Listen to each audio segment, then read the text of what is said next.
What's with Indra anyway? He's so proud. He even fights Krishna. What a rascal. When Krishna stopped the villagers of Vraja, Vrindavan, from worshipping Krishna, Indra became angry and therefore inundated Vrindavan with continuous rain. Krishna, however, protected all the citizens and animals of Vrindavan by lifting Govardhan Hill, which served as an umbrella. After the incident was over, Indra surrendered to Krishna with many prayers, in which he admitted, "By your lifting Govardhan Hill and protecting the citizens of Vrindavan, you have kept your promise that your devotees are never to be vanquished." So someone might say, well, you know, you're devotees, but you still get old and you have to leave your body, and you know, sometimes you have to go through so many hardships and austerities, and you know, even the Pandavas, they were so close to Krishna, but they had to endure so many calamities and so many setbacks and like that. Well, you know, what's with that? Well, how can Krishna prove that he protects his devotees unless his devotees need some protection? So especially in his pastimes, often things will happen that require Krishna to protect his devotees. And so he demonstrates this in many different ways. But to answer the objection that why does the devotee, for example, have to die? Well, everybody has to die. You know, even Krishna, he didn't stay on this planet forever. He stayed for 125 years and then he went back to the spiritual world. But similarly, his devotees, there's a very nice explanation of this in the Vedānta-sūtra, in the third section of Vedānta-sūtra. It's described that the process of devotional service is so powerful that it burns up all the accumulated karma of the devotees, except the karma which is due to fructify in this lifetime. Prarabdha karma, it's called. The fruiting, ripened karma. And the reason why that is because if all the karma was destroyed, then the devotee would immediately leave his body and go to the spiritual world. We would never see him again. But in order to protect the people in general and to instruct his devotees in particular, Krishna allows those self-realized souls to remain in this world for the duration of their lifetime that they would normally have had, and teach devotional service to everyone and everyone. And in that way, the science of devotional service is spread. See? So that's why Krishna says that if you want to know this science, you have to approach a self-realized soul. They are Krishna's representative, and Krishna makes that special arrangement just to keep them in this world. Otherwise, they couldn't remain in this world even for a second. They would immediately go back. Actually, our tendency, even in staying in this world, is always to go to Krishna.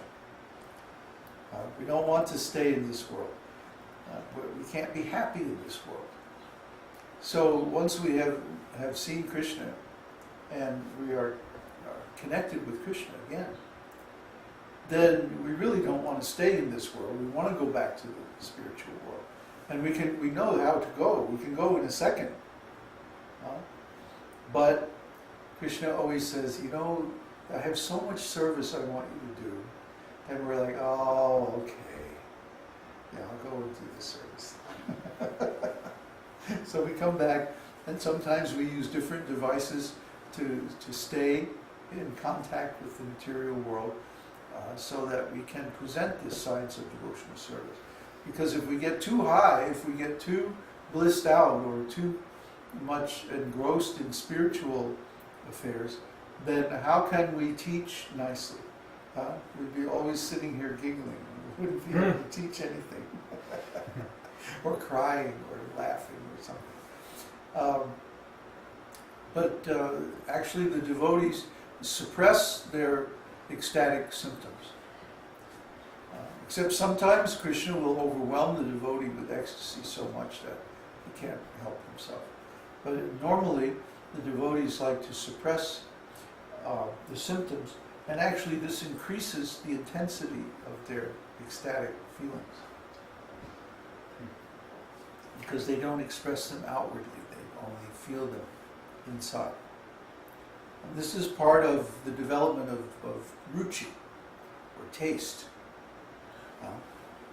It's just like if you're hungry, but you don't eat anything, then it increases your appetite. And then when you finally do get some food, oh, it's so nice, so relishable. So similarly, we, even though we like nothing better than to relish the sweet taste of ecstatic devotional service, sometimes we deliberately resist, and this develops our taste. And then when we finally do get to taste it, yeah, this is so great.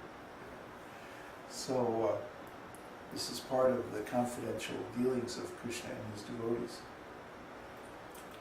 Okay. Number 19 is expert judge of time and circumstances.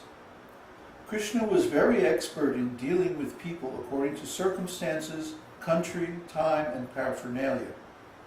How he could take advantage of a particular time, circumstance, and person is expressed by him while talking to Uddhava about his rasa dance with the gopis. He says, "The most opportune time is the full moon night in autumn, like tonight. The best place within the universe is Vrindavan, and the most beautiful girls are the gopis. So, my dear friend Uddhava, I think I should now take advantage of all these circumstances and engage myself in the rasa dance." Very nice. And there are actually so many examples of this that it would be hard to pick one or two that are exemplary, because we read in Shastra about so many activities of Krishna. For example, at the end of the battle of Kurukshetra, the son of Drona, Ashvatthama, he killed the sons of the Pandavas while they were sleeping. This was so nasty and so cowardly that even Duryodhana condemned it. Duryodhana was a great rascal, but that was too low even for him. That was really bottom of the barrel. Kshatriyas never kill someone who is not prepared to fight, and never kill someone who is unarmed or unresisting. So for him to kill the sleeping sons of the Pandavas was a complete violation of the Kshatriya code.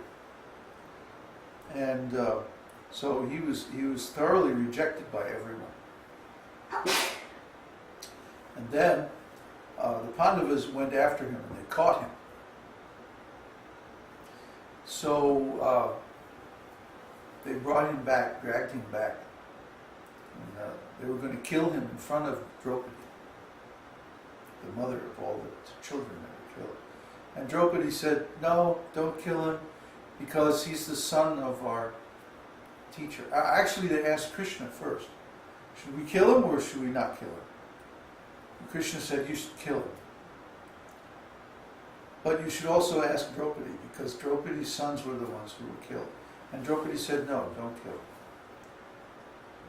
Arjuna said, "Why? He's such a rascal." And Draupadi said, "Because he is the son of our teacher, Drona.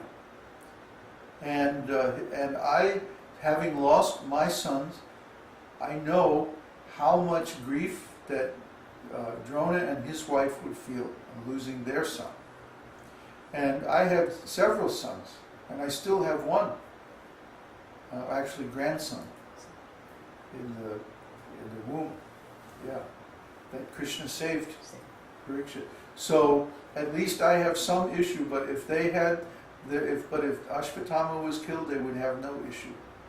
And so this would be an affront, an offense to our teacher. You see how important family values were to the great souls?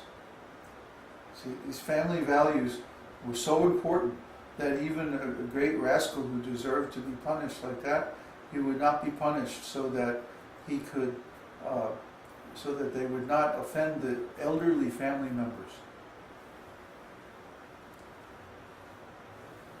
So then, okay, Arjuna said, okay, I'll find a way to do this. So he's asked Krishna, so how can we kill him and not kill him? Simultaneously. And Krishna whispered in Arjuna's ear, and then Arjuna took his sword and he cut off all the hair. And even Ashwatthama had a jewel in his top knot of his hair, a very powerful jewel that gave him his Shakti. And he cut off the jewel and he cut off his hair, and then he kicked him.